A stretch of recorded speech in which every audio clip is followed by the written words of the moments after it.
Hello, I will show you how to use the external 3.5 millimeter microphone.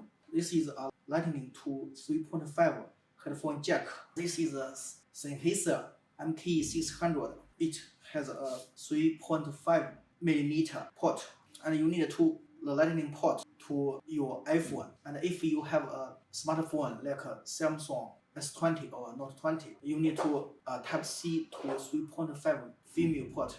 And you also need this one, TRRS. Look, this one, like calculation CC0485.